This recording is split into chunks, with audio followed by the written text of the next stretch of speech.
looks like we have some people who want to find out about depression. It seems to me that the main problem involving our emotional tensions at the moment is to consider, if possible, the purpose for which we are in this world. The prevailing attitude is that we are born here to enjoy ourselves, to work as little as possible, be paid as much as the allowances permit, and advance our own personal interests, attitudes, ambitions, and aspirations with no consideration for each other. It is a rugged individualism which is gradually changing into a ragged individualism. We are asking too much and giving too little to this embodiment. This is not a holiday in this world. We are here to learn, we are here to work, and we're here to gain certain pleasures, joys, and satisfactions and fulfillments as a result of personal effort. All this seems to be contrary to the prevailing temper. Everything today is focused upon exploiting the individual, especially in the area of his luxuries. He is expected to have continually increasing appetites, whether or not he has any means of paying for them. He wants more and more for doing less and less, and almost everyone is geared and keyed to a delusion. This is a delusion to assume that this material existence is here primarily to produce millionaires, to enable us to speculate generously in various commodities, to live beyond our means and never suffer for it, and be continuously dissatisfied with what we have because of pernicious advertising.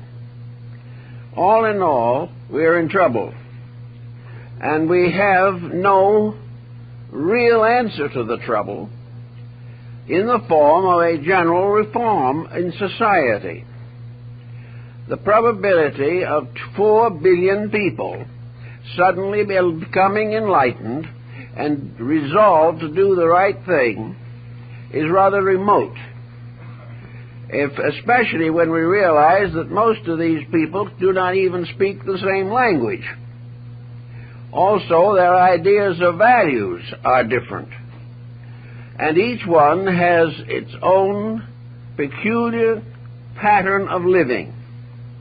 And this goes on and on and on throughout the entire structure of human society. As we look about us for a panacea, for a remedy, we invest in every type of an extravagant political situation that comes along. We are constantly seeking some form of panacea which will cure our ills, but not interfere with our mistakes.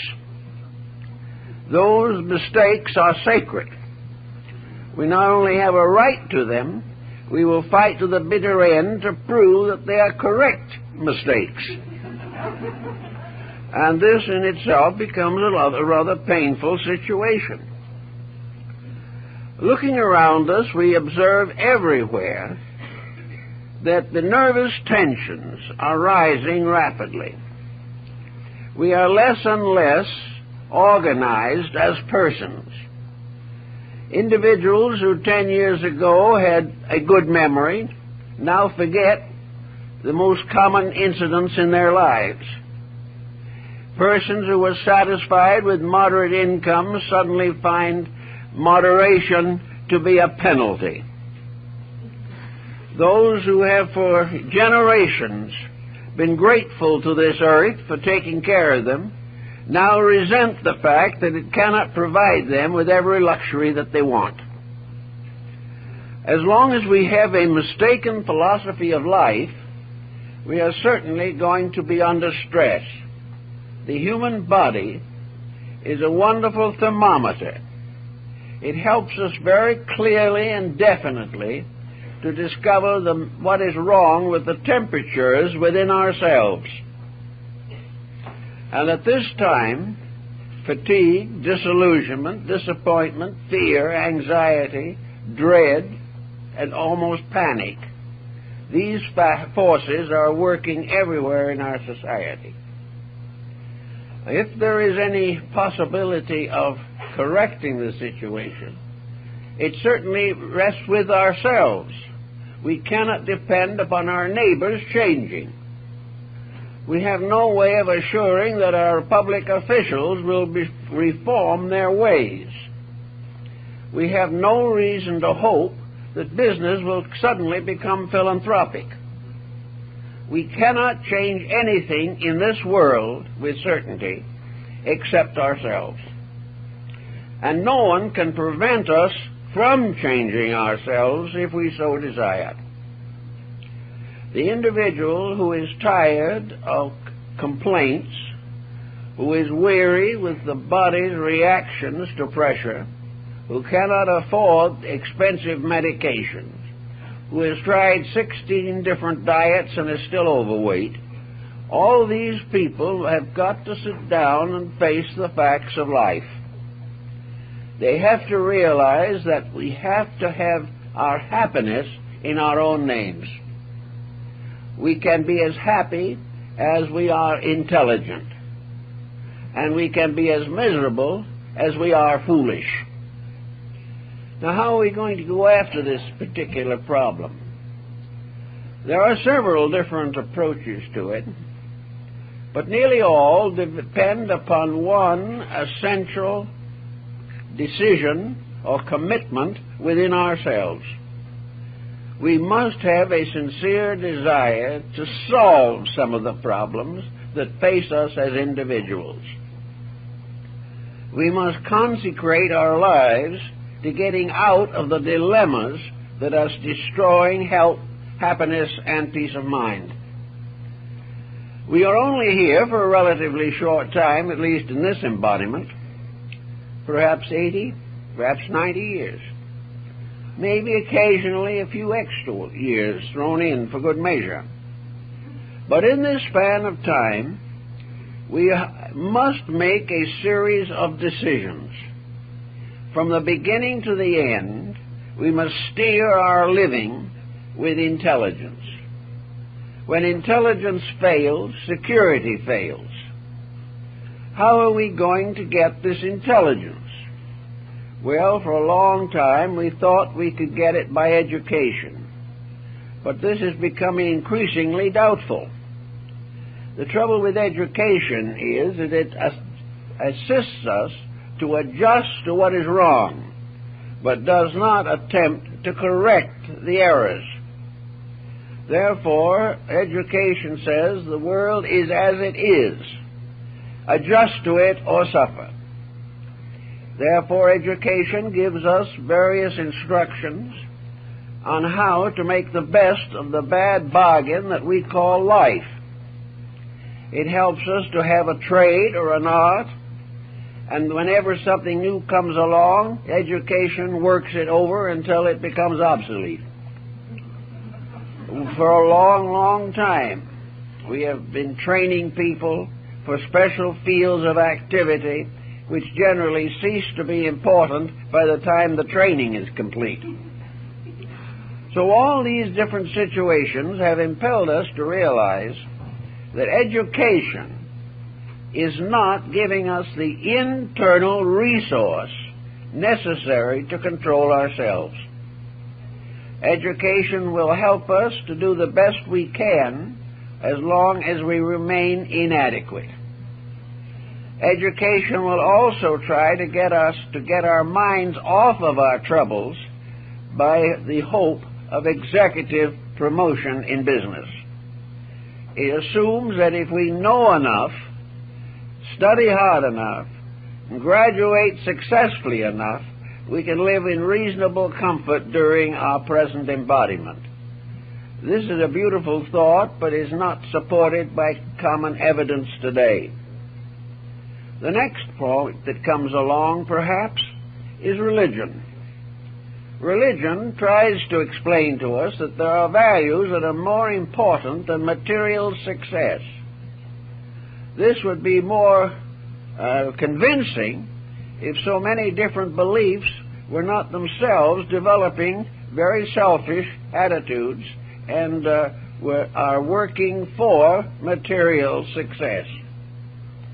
Actually, the primary contribution of religion is to dedicate the individual to principles, to make him understand why he has to keep rules if he wants to be happy. Religion would also offer him the instrument of faith. He would be able to feel that there is a power in nature working on his side as long as he behaves himself. This does affect and does encourage and does help a great many persons.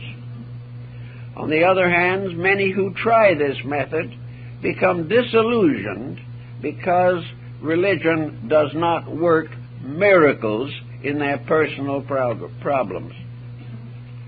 Philosophy would help if there was any, but philosophy is in a very bad condition at the present time. It is very largely merely a matter, as Voltaire pointed out, of individuals throwing stools at each other. The philosophers are all divided into various groups, and most of which are as difficult to reconcile as religious sectarians are. On the other hand, there is something new arriving and arising in the philosophical world, and that is psychology. Now, psychology started out by being a rather bright star of hope and is still a very important approach to the problems of life. Psychology can, in many instances, demonstrate why the individual is in trouble, but it cannot always persuade him to change his ways. Those who are emotionally and mentally depressed are very much like alcoholics. They know that they are wrong, but they cannot break the negative habits. So we have to face the fact that there is no easy way to break a long-established pattern of attitudes. We begin to develop attitudes when we are children, and by the time we reach middle life, the attitudes control us. We are no longer able to clearly resist the pressure of our own emotional and mental complexes. As a result of this inability to face facts, we go on catering to partly fulfilled ambitions until finally we drift out of this world and all that relates to it, at least temporarily. Out of this world, therefore, is another realm of uncertainties. Many persons who cannot live well here, or do not, have a very strong hope that they will do better after death, that somewhere out there is a reward for all of the suffering they do here. Now, the principle of reward for suffering would be pretty serious and pretty substantial if we were not personally the cause of our own suffering. But this kind of cuts into the idea of universal justice. In other words, heaven is presumed to reward us bountifully for our own mistakes. This is a dubious point of view. If we try hard, we may gain a certain overtone of recognition and reward. But to do nothing and expect to receive universal commendation for it is not reasonable or very practical, and there's no proof that it ever works out. Now, if this is true, and all we can hope for is the courage, strength, and resolution to do what we know we ought to, how are we going to evaluate the situations we find ourselves involved in at the present time? One of the first and most important problems that we all face is the effort in one way or another to live on a pattern or in a pattern with a minimum of stress. It is very important to our health and happiness that we use as little energy as possible repenting our own actions. It is also very important that we should not undertake projects which will destroy us in the hope of some special reward. The person should try to live within his own natural capacities and not be constantly moved by the fact that there are others who are doing better than he is. Various capacities have to be recognized. Many folks will learn to play the piano, but there will not be very many Paderewskis. But you do not have to be a great master of an art in order to enjoy it. You do not have to have either a grand opera or a Nashville rock voice in order to enjoy singing. You can enjoy it by the mere fact that no one ever will hear anyone whose music sounds better than his own. It's the way people think and feel. They enjoy even moderate successes. One way to get out of our stress is to become more pleasant in the presence of moderate successes. That we do the simple things that give simple pleasures and avoid these tremendous activities which are so likely to fall apart. So if we realize that we are all a little different, but that this difference does not make it necessary for us to suffer, we will gain a new perspective on some of our problems. Each person should live within his means, and this does not necessarily simply mean his financial means. It means to live within his capacities, to live on a level in which he can be comfortable, reasonable, and free as far as possible from unnecessary worries and anxieties. Today we have a very serious problem arising that is affecting a great many people, and that is the problem of unemployment. Unemployment is becoming a major disaster, not only in this country, but in most parts of the world. We have reached a point in technology in which we are gradually running ourselves and each other into bankruptcy. We are constantly seeking to broaden the measure of profits and gradually reducing the employable in these various fields. Now, everyone is subject to the danger of one of these problems hitting home. From now on out, the problem of economic security is always going to be a subject of hazard. One day we may succeed, the next day it may take all that we have to survive. We do not know what lies ahead, but we do know that there is grave possibility, at least, that an effort to perpetuate prosperity is going to end in tragedy. Therefore, from the very day in which we first realize this fact, each person should quietly organize his own resources. He should discover what is necessary and what is luxury.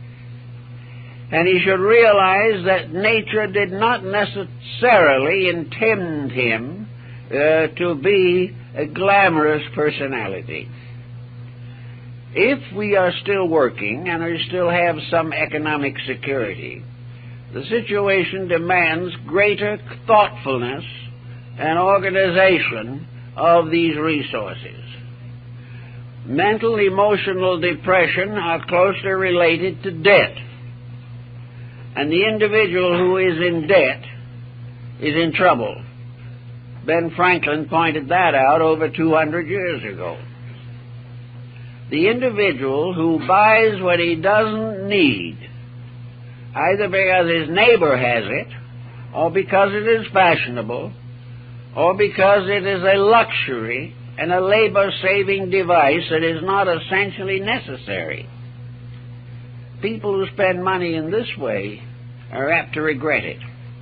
Now, if they are more economical, they may also have a tendency to tip the economic system into a more moderate relationship with the consumer.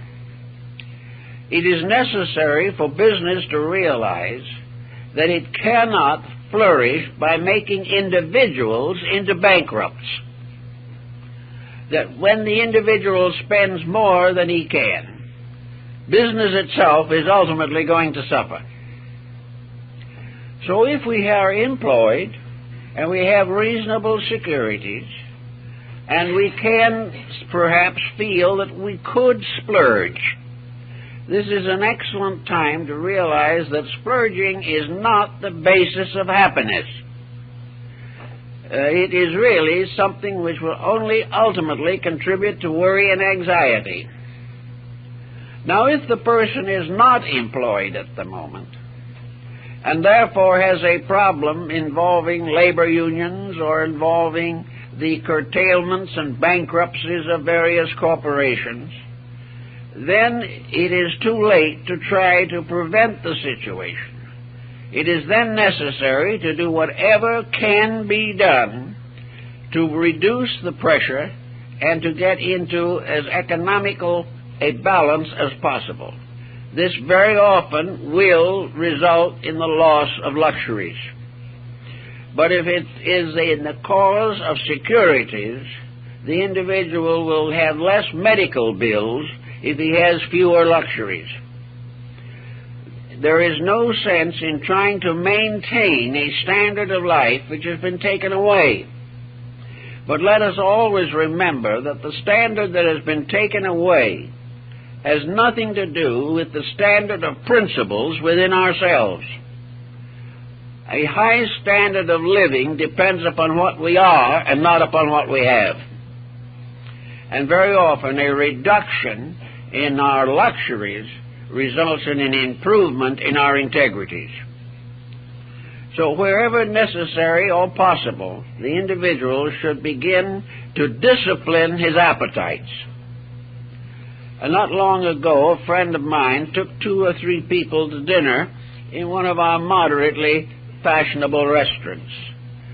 The dinner for 4 cost him $125.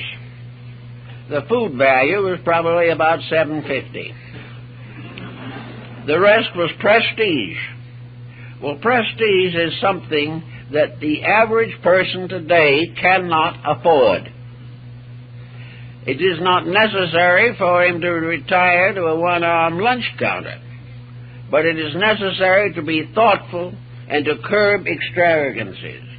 And the person who says, I'm going to be extravagant now because I do not know how long I can keep it up, is foolish. The purpose is to move and smooth out a way of life in which there is the greatest probability of being able to live it the rest of your days. And this means a moderate relationship with life itself. It means an ability to cope with probabilities of difficulty and stress.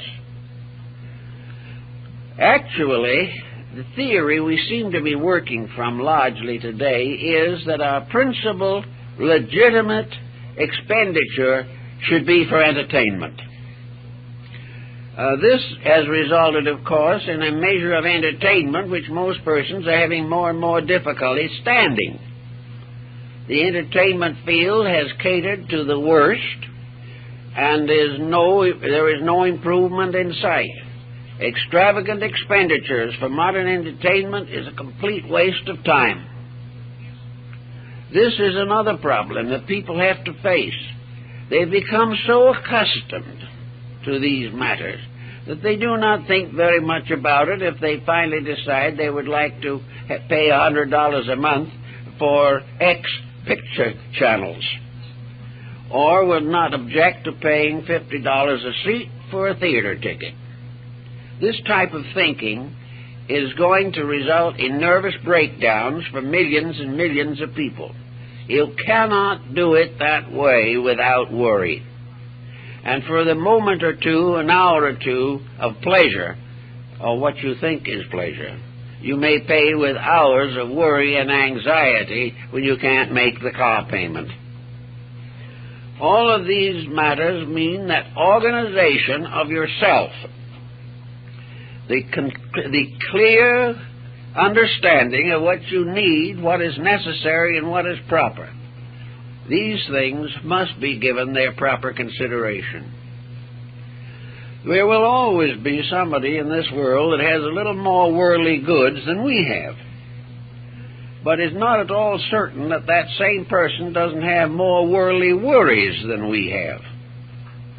Luxury is a lovely thing if you don't mind worrying yourself to death trying to maintain it. There are false values of all kinds that are being heavily rewarded, and individuals are taught to believe that these false values are worth sacrificing integrity to attain. But they're not. And it's becoming increasingly evident that we are on a very dangerous path at the moment. Actually, however, there's one reassuring point. It's not as bad as it seems to be. Because, as one man said years ago, the less we have, the less we can lose. It is the individual with great holdings who has great losses.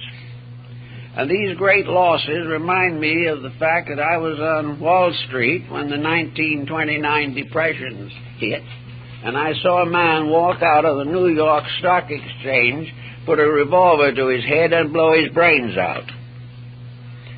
Now, we're not doing it quite that way now, because in some way, perhaps, the way things are now, it'd be very hard to hit brains, even with a good shot.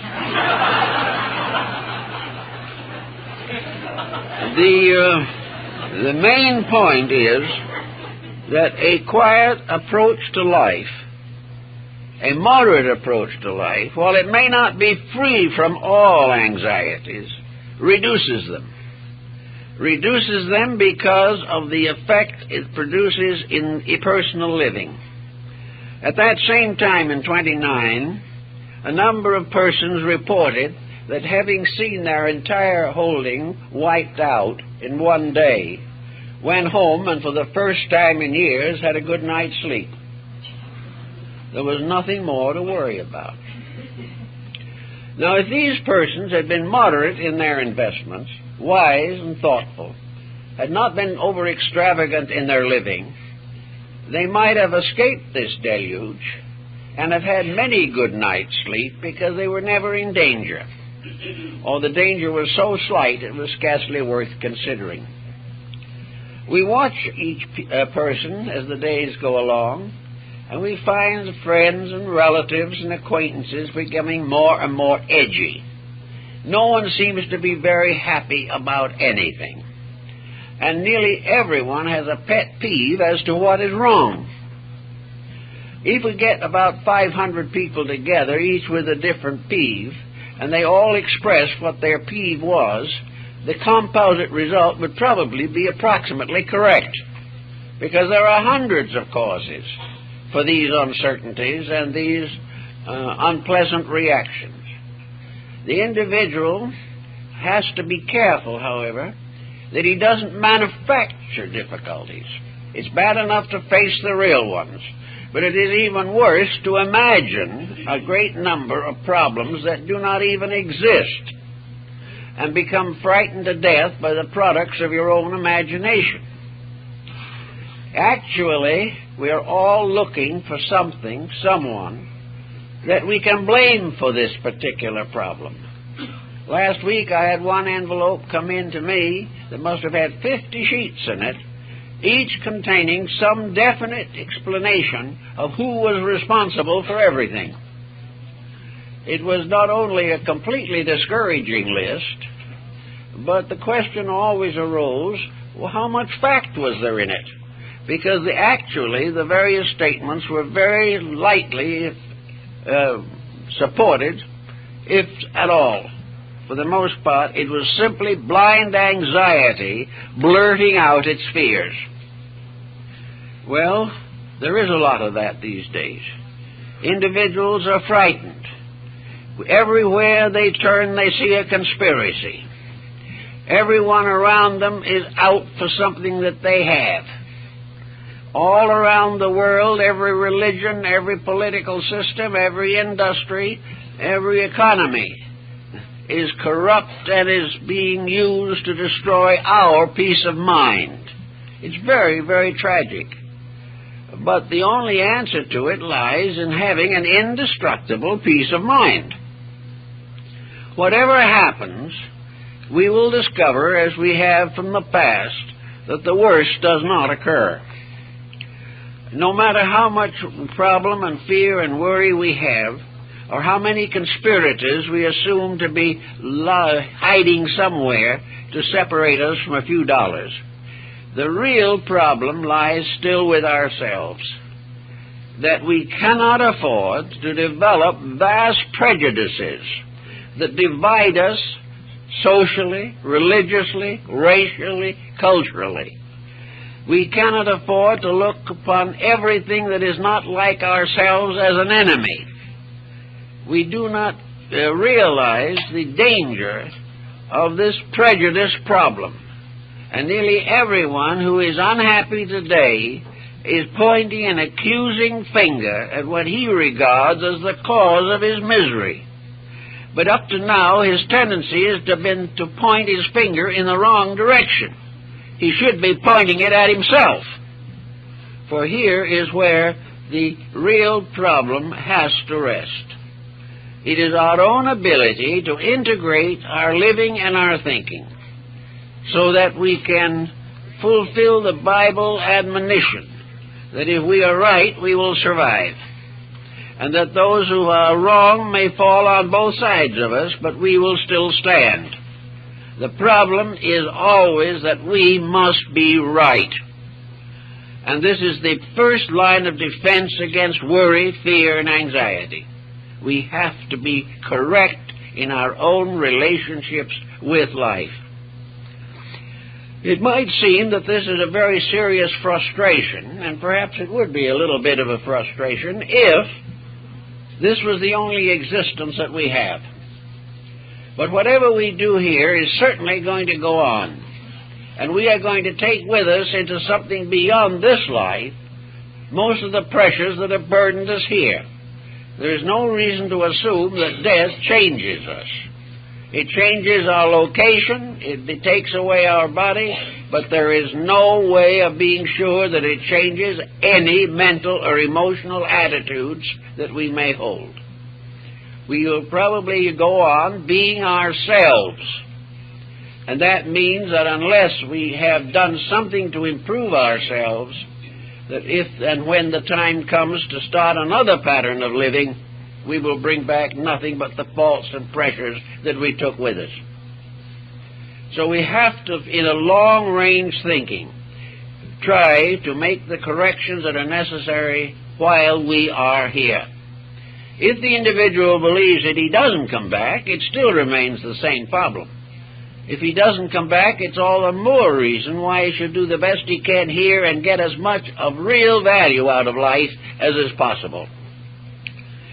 So the nervous person has got to sit down and analyze what is the cause of his nerves.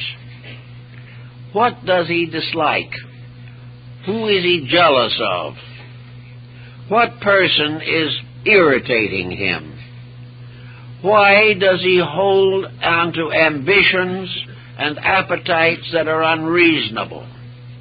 Does he really think that by buying the larger house he's going to be a happier person?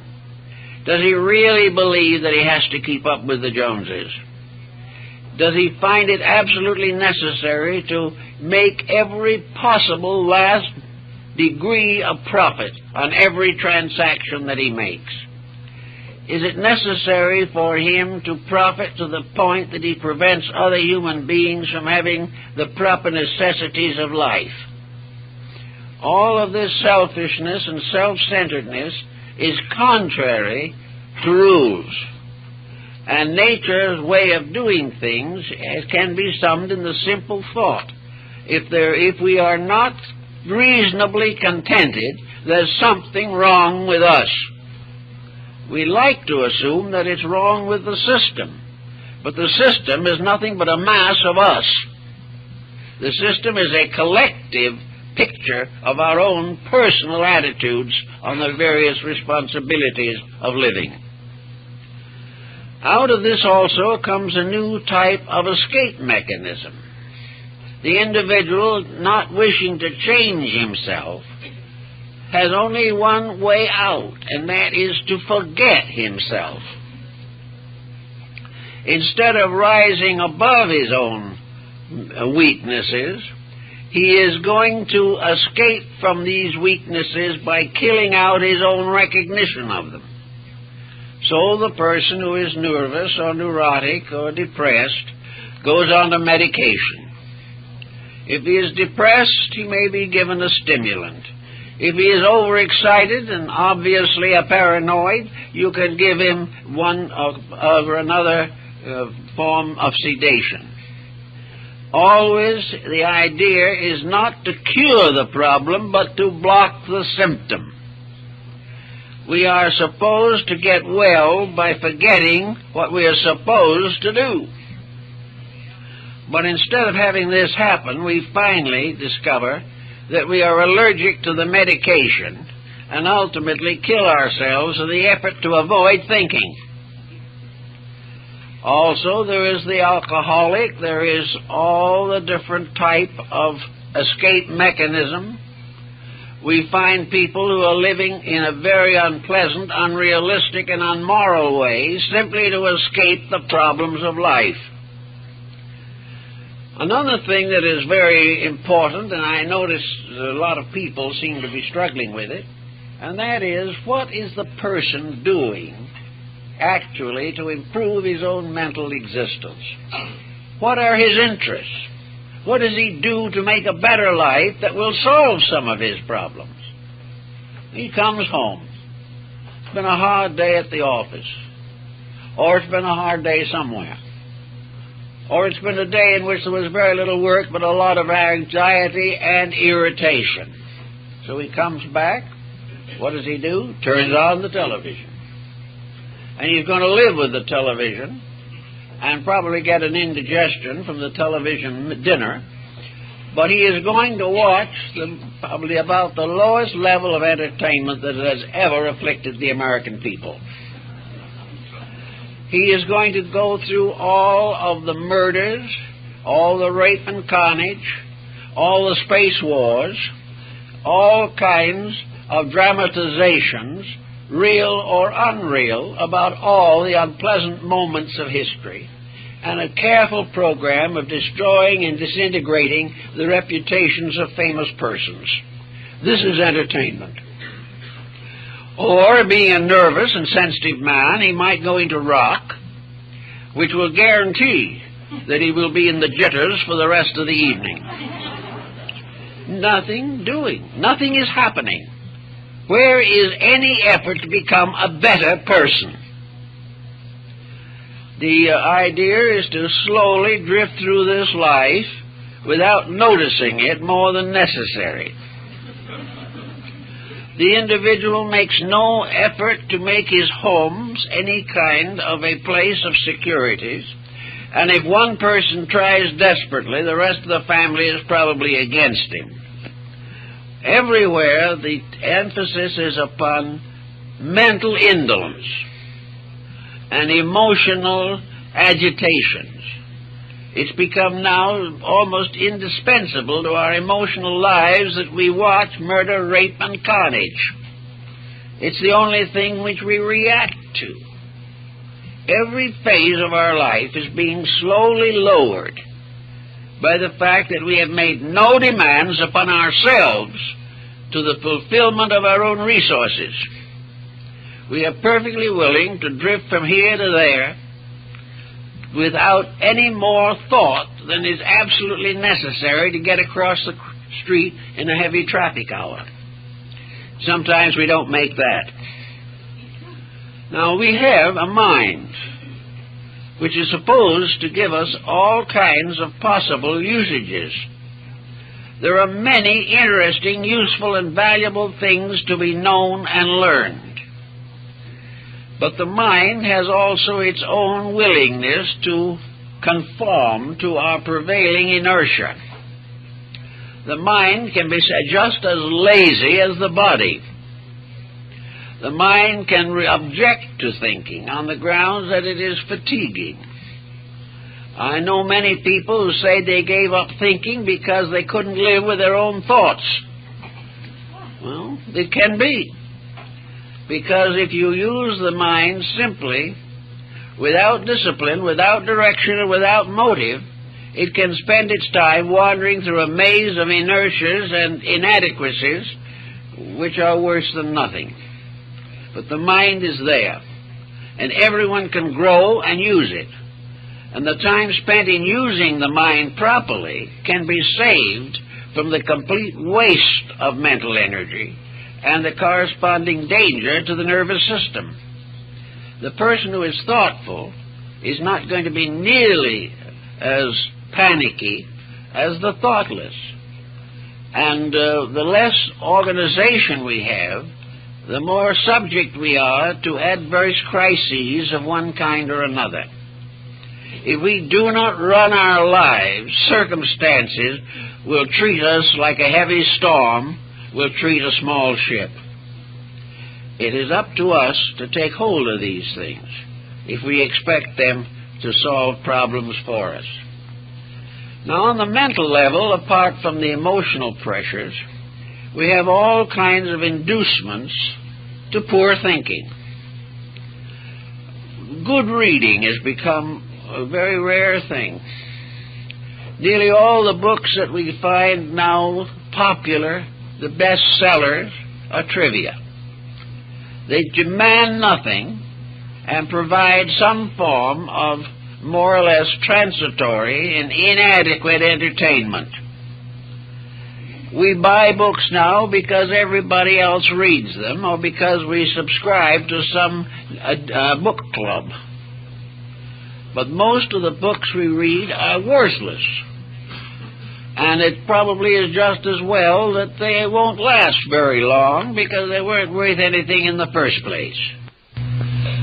In the past, reading was a great art. Even in the early years of the present century, reading contributed tremendously to many aspects of human character. A wisely selected reading program informs the mind, elevates the thinking, and most of all, educates vocabulary. A person who reads good books has a better control of language and can express his own feelings more adequately as a result of having an adequate vocabulary. The reader also learned to spell and gained discrimination in literature. He became aware of what was a good book and what was not a good book. He also became aware of customs and policies and peoples and ways of life all over the world. He could become almost a universal citizen, reading quietly by the light of a gas mantle on his table. This is practically gone. Reading today is completely trivial in most instances, and more serious reading is devoted almost entirely to some form of skill or scientific knowledge which we hope is going to improve our earning capacity.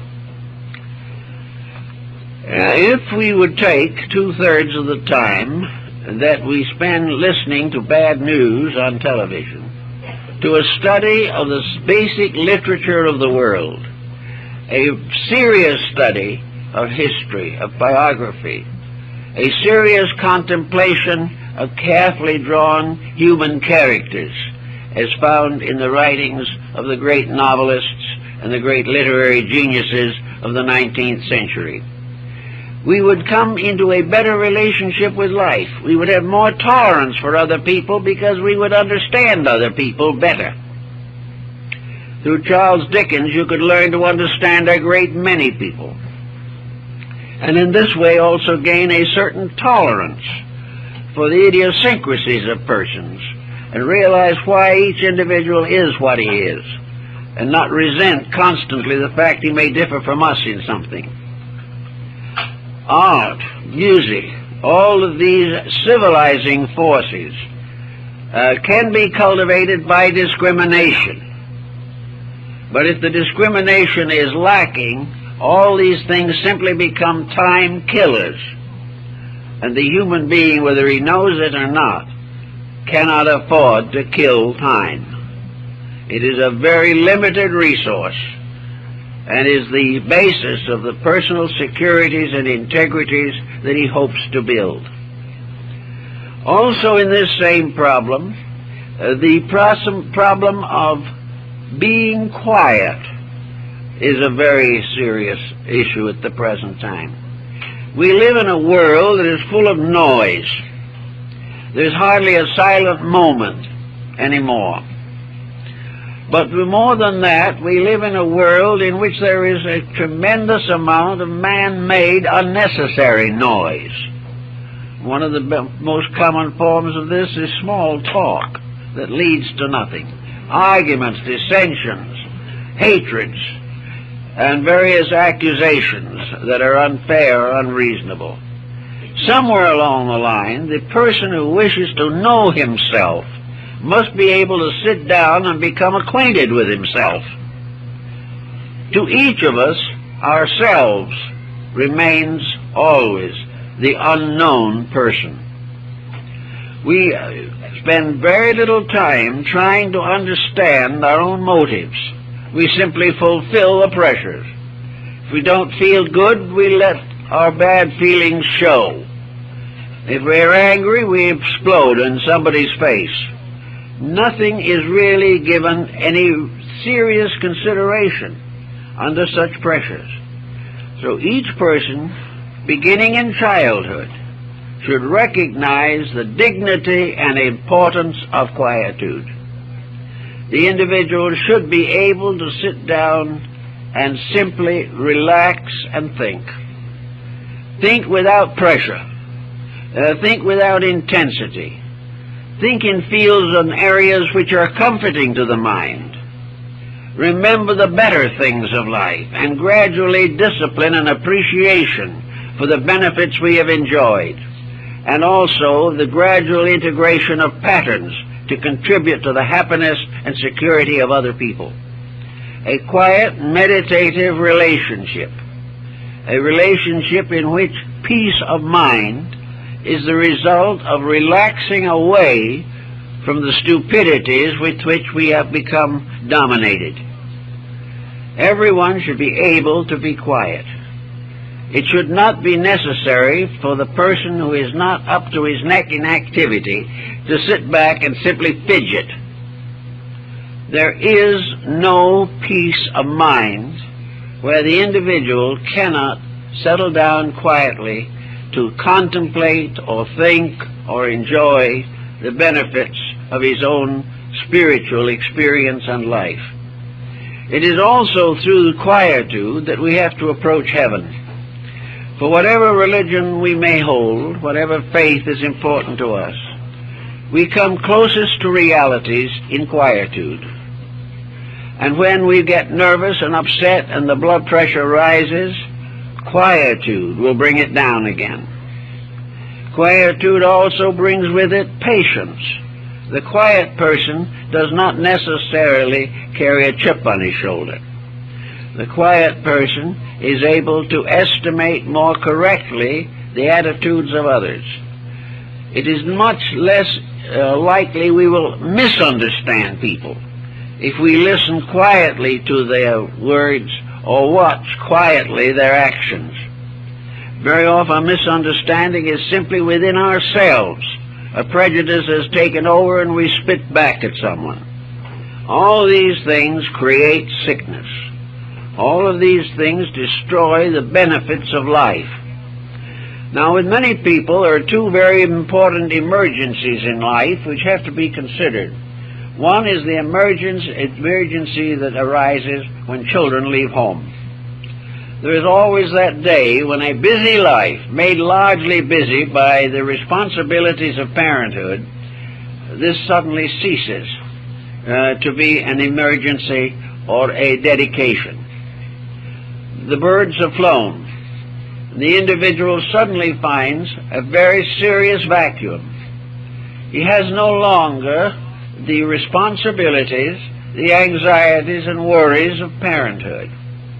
There is suddenly an empty nest and people who are unable to face it. They do not know what to do with themselves. And very often the untrained, undisciplined mind has a tendency to sit back and contemplate its own deprivations. Very often it will contemplate why the children shouldn't have married the persons they did marry, or why have they not continued to write home every day, and why do we only hear from them when they want some money? Why are all these things suddenly brought to our attention, bringing about a feeling that we were never appreciated, that we have been left alone, we have given everything and gotten nothing, and on and on and on and on, until we can dissolve in a noble example of self-pity and go on sedations as the only remedy. Now, lots of people do this. They just cannot face the fact of life as it really is. They cannot say with cheerfulness, I have finished a responsibility and now my life is my own. The reason they do not want a life of their own is because they never had one. They do not realize that maturity implies the need for a personal existence. That things that perhaps were not possible due to the responsibilities of family had to be passed over. But now at middle life, it is possible to pick up all these threads and do interesting and important things. But if the mind simply will not rise to this occasion, then there are all kinds of false activities created, and we never fool ourselves with time-killing diversions. Unless we are really doing something worthwhile, we know it. And at that time, it is very necessary to think seriously of starting a second career or carrying on an early one. If at this time we have some leisure, some freedom from responsibilities, it may be that we should advance our education. But we should certainly do something that is intense enough to get our minds away from ourselves, so that we are no longer neglected parents, but are now adventurers going out in a pattern of personal accomplishments. A number of persons have made wonderful lives by simply picking up important threads when the responsibilities of the family these responsibilities were lightened. Also, do not transfer all of this wasted energy and time on grandchildren. Do not spoil the grandchildren. Do not try to fill in by taking over their lives. Think always in a term of a life of your own. This means that sometimes you may be very helpful to the grandchildren, but do not let them take the place of children as a center of interest and an excuse why you should not do any thinking of your own.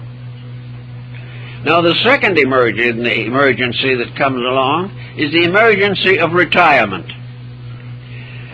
This is sometimes one of the most difficult of all, and probably the difficulty is very largely to be faced by the wife. The man is suddenly home all the time, and it was bad enough when he was home at weekends. Now he is nervous, unsettled, and does not know what to do. He does not know why he is suddenly deprived of all of the original incentives of life, because in the course of his business career, he practically forgot or neglected his own personal survival. He was part of a machine of some kind, and when the machine was turned off, he was left. Now, this in itself is always a matter of concern. A number of persons have found that it was possible for them to develop a third career, or at least a second successful one. There are many persons in their 60s who have suddenly found themselves fulfilling many of the interests and attitudes of earlier life, things that were frustrated or not possible. Many have formed new business projects of their own, have taken up or completed educational practices and policies. They have learned how to make and do various things. They have learned to simplify living so that having a smaller overhead and a smaller establishment, they are able to have more time to do the things they want to do. Then comes the question, what do they want to do?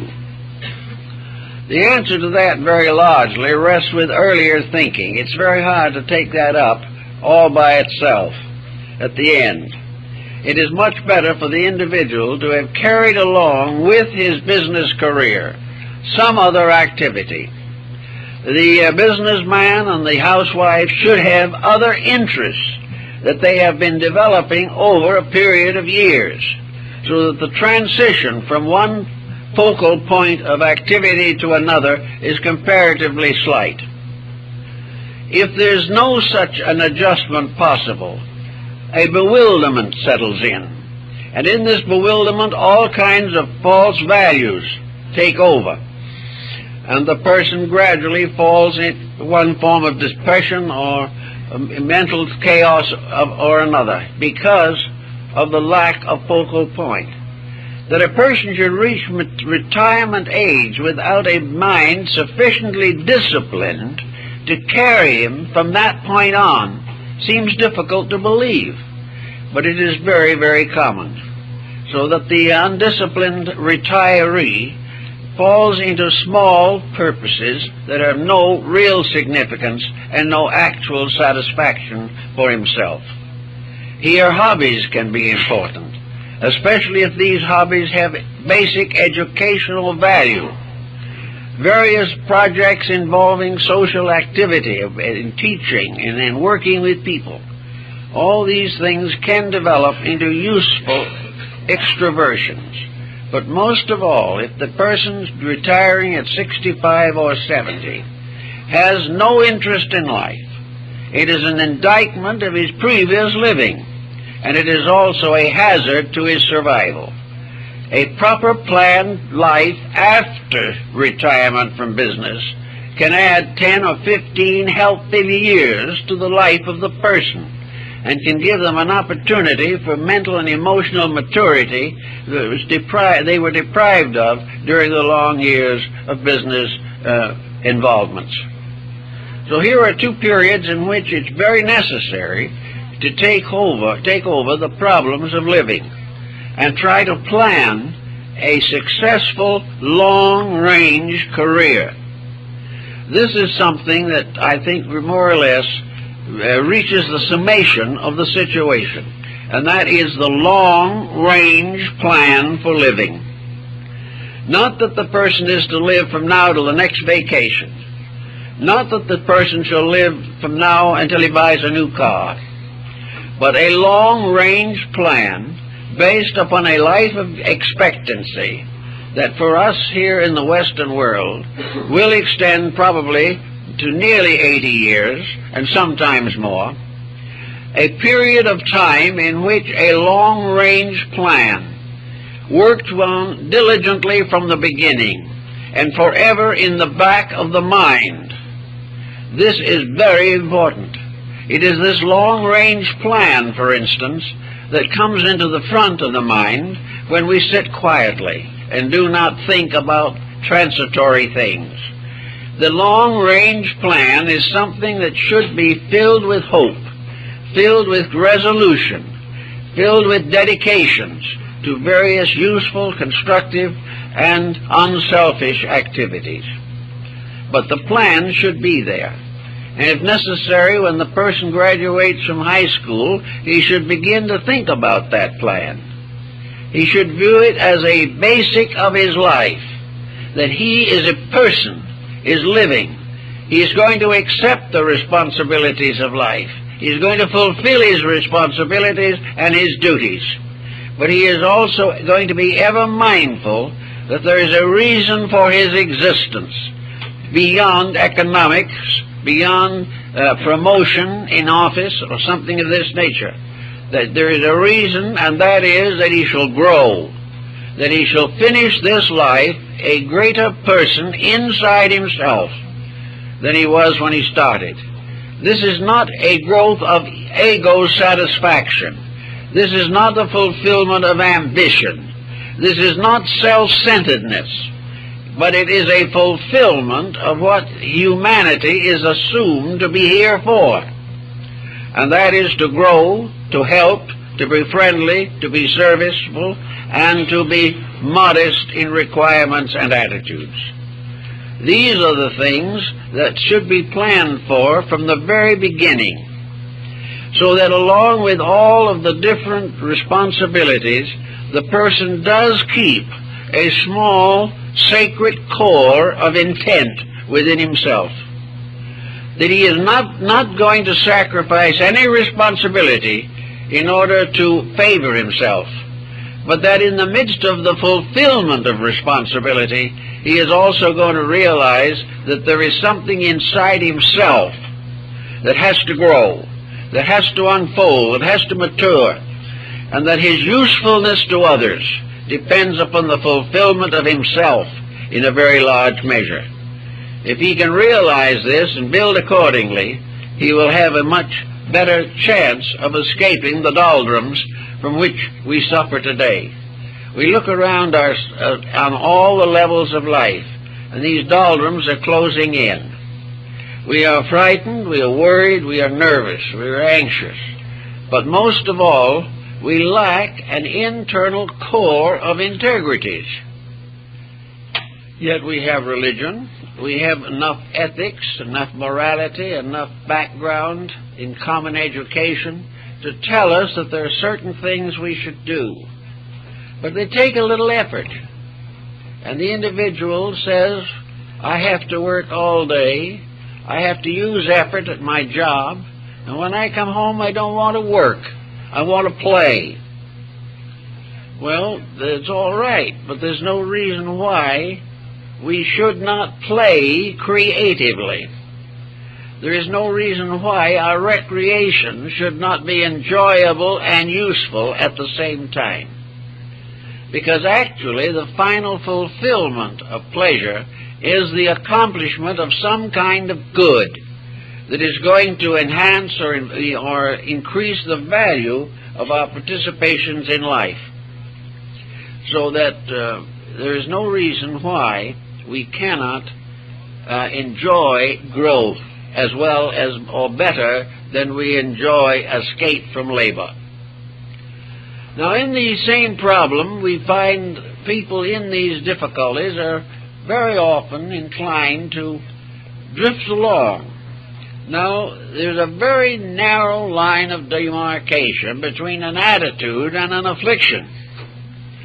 The individual who holds wrong mental and emotional attitudes long enough will finally develop a chronic form which may progress into something extremely undesirable. The individual will no longer worry because he feels he has something to worry about. He will worry because he can't help worrying. The problem is no longer important. It is becoming a mechanical process. Also, a neurotic gradually can drift into a psychotic. The moment we begin to develop wrong attitudes, we begin to endanger not only peace of mind, but health of mind. We become very close, perhaps, to mental disease. But the same is true of emotional disease. Very many people who in one period or another in life fall into the problem of a psychosis are persons who from the beginning of life never controlled themselves.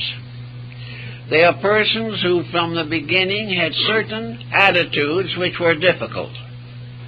Most children growing up have at least one difficult attitude somewhere in their makeup.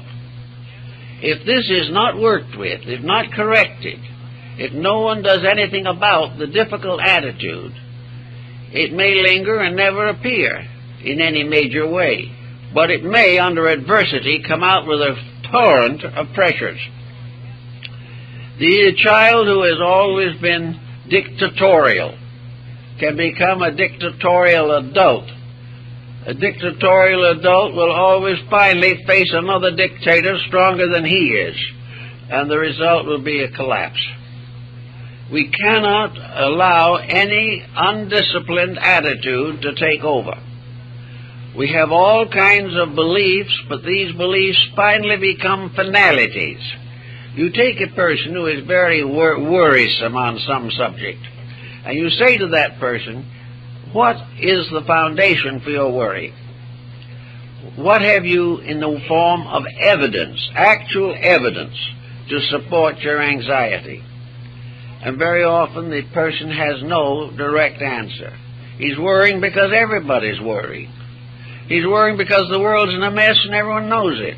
And he goes on with these generalities. But he does not have any clear indication or any clear process to explain his own attitude.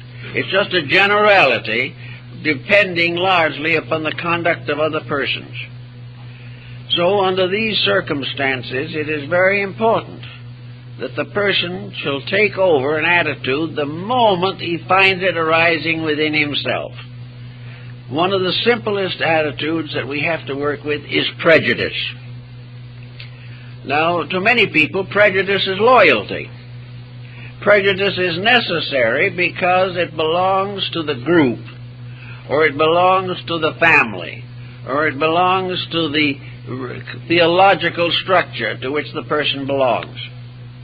Prejudice is therefore something which is very hard to cope with, but prejudice nearly always ends in trouble. Prejudice opens the person to every type of negative propaganda that can be launched against him by society. Prejudice destroys peace of mind and cuts him off very often from important, useful, and friendly people. Prejudice can affect the fate of his children. It can affect everything, his job, and everything that relates to his life. If he becomes locked in the concept that every dog is like the dog that bit him, he's in a bad way. There is no possible way in which prejudice can end in anything except sickness, because health depends upon seeing good in everything, and sickness is seeing evil in everything. And the more evil we see, the sicker we become. And the quicker we come in contact with good that is appreciable to us, the quicker we begin a recovery. So we watch prejudice, and it's very scarce to find anyone who isn't involved in it in some way. The most common prejudices are religious and racial, but national, political, industrial, economic, educational, medical, all different fields are burdened with prejudice. And nearly every case, prejudice is a mistake. Now, that does not mean that the person has to become an easy believer, but rather that he must develop a discrimination that enables him to dissect and detect that which is proper and useful, without generalizing on a situation in which generalities are too abstract and uncertain. Now, another problem involved is not only in prejudice, is ambition. Many persons are born Napoleons, and most of them end in Waterloo. Many people are quite convinced that by some circumstance beyond their own control, they are formed of a superior material. There was a special quality used in assembling their personalities. They will never be able to just simply be people, because they were born to rule, to lead. Now, these people are, my observation is that many of these people are about the most unfit persons I've ever known. Instead of this prejudice being an expression of a great capacity, it is simply pure egotism. They are simply self-centered, and overwhelm everything around them with the importance of their own attitudes, which are not important usually. And as a result of this, a great many of these highly ambitious people become utterly frustrated. They will never be satisfied with moderate success or moderate achievement. They must go on and on to the domination of society. People of the caliber of Hitler, Mussolini, Napoleon are examples of this tremendous drive, which ends in tragedy to themselves and disaster to the world. Therefore, the individual must be very reasonable in his ambitions. You should have ambitions which are largely aspirations. You should have the aspiration to become a better person. You should have an ambition to do your job well. You have a right to assume a reasonable advancement. But the idea that you are destiny's darling is going to cause trouble in most cases. The individual is frustrated and finally very often psychotic, and this moves often into the religious field, and the individual believes in a special dispensation that has been granted to him, and as a result he becomes a nuisance to others and a disaster to himself. These things have to be watched, but the mind must be the sentinel. It must stand ever ready to evaluate things. It must judge, it must confer evidence, proper decision.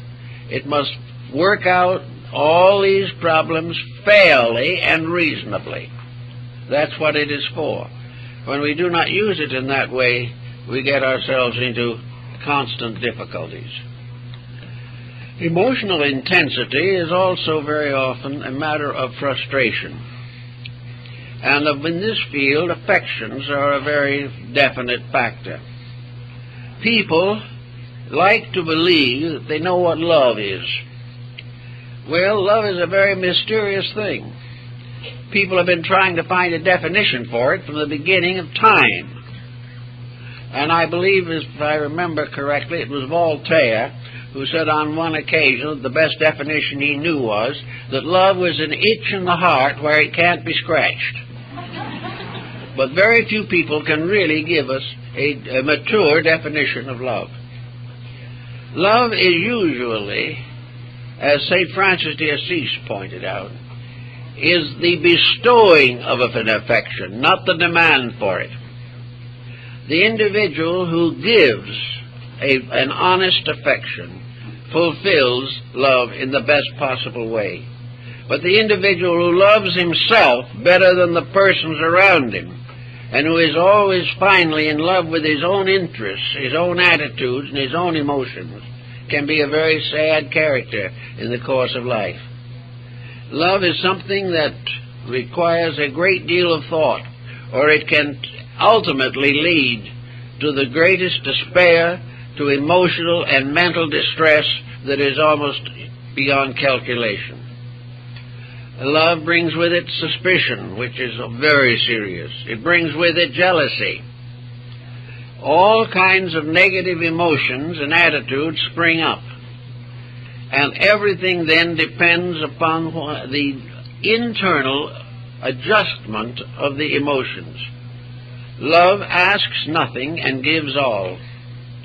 And when it begins to ask a lot and give little, it has ceased to be a normal affection.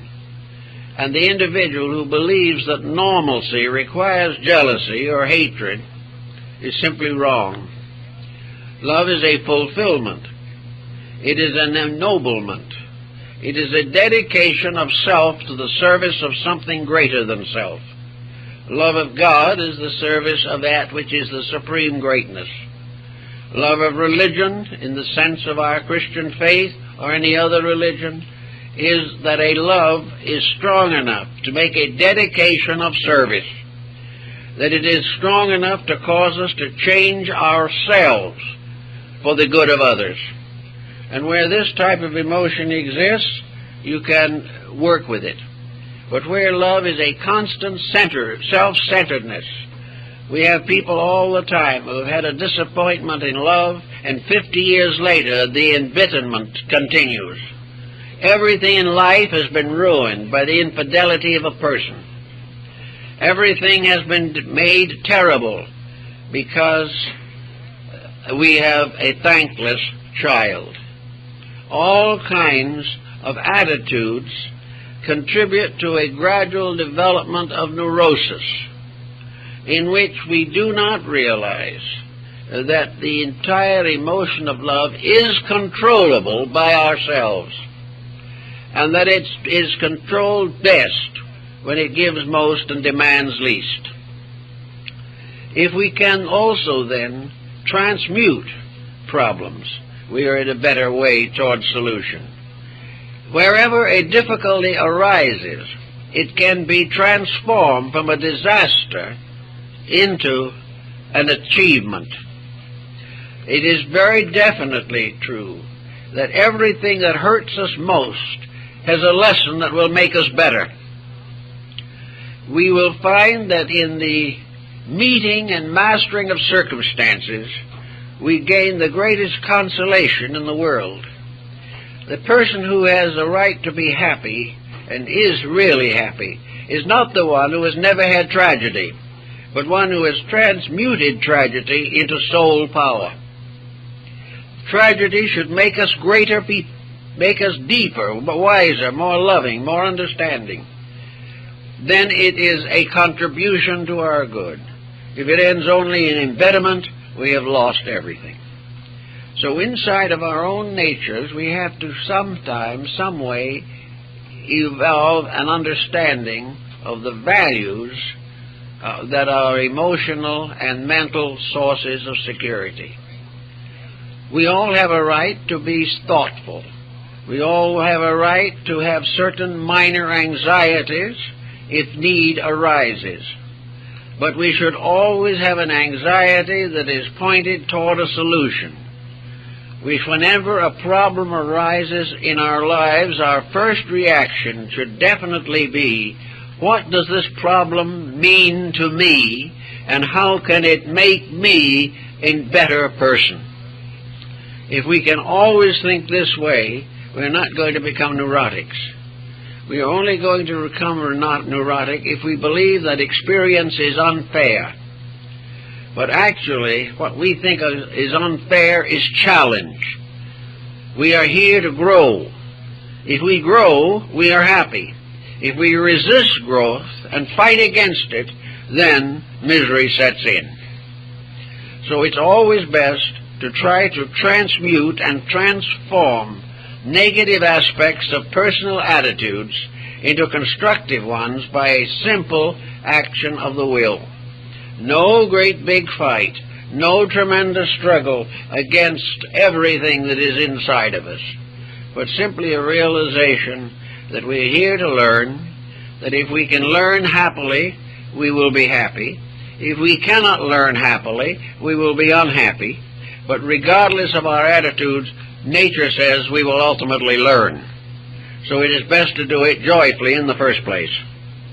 Now, there are times when it's not going to be easy, but if we are really sincere people, if our religion is more than simply a creedal denomination, if we really believe in the integrities of life, if we actually feel convinced in ourselves that we are part of a benevolent plan ruled over by an all-divine power, then we can take these problems and work with them.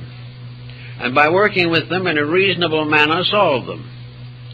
And by solving them immediately as they arise, we can go through life without scar tissue in the subconscious.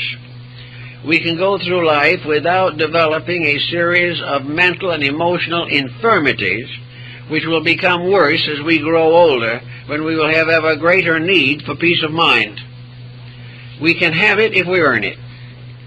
But as the Arabian Nights said, their happiness must be earned. The individual to be happy must keep the rules. The individual to be healthy must obey the laws. And a person who allows his mind or emotions to go to seed is bound to have trouble. But knowing this and realizing it, and knowing that we are equipped to combat this situation, and that there is always within us the power to transcend any debility that we may manifest, it is perfectly possible for us to day by day make those improvements in our own living by which we will prevent the closing in of this pressure of pain, psychological misery, mental headaches, and the resulting disabilities. Every attitude relates to some function of the body. There is something in us, an organ, a muscle, a nerve, a gland, an artery, or a vein, that particularly reacts to any mental or emotional excess that we have. Each one of our attitudes is symbolically represented in a body function. If these attitudes, therefore, become sick, the corresponding body function will be debilitated. And whatever attitude is not according to natural law, which affects our mental and emotional living, also affects our health, and gradually tears down our physical resistance. Therefore, it's not necessary just to physically exercise in order to keep well. Jogging will not solve the emotional, mental problems. But mental and emotional jogging, an effort to exercise the faculties and emotions constructively, will help us to maintain health. The body will take care of itself reasonably well if the mind and emotions do not sicken it. So if there's anything wrong in the body, try, at first at least, to work with the emotions and mental attitudes. And if it's no longer possible to prevent the situation, then realize the tremendous dynamic advantage of adjusting to it constructively, idealistically, and hopefully, with strong faith and optimism concerning the immutability of growth in nature, and that in the end all things will come out well. Well, time's up, folks.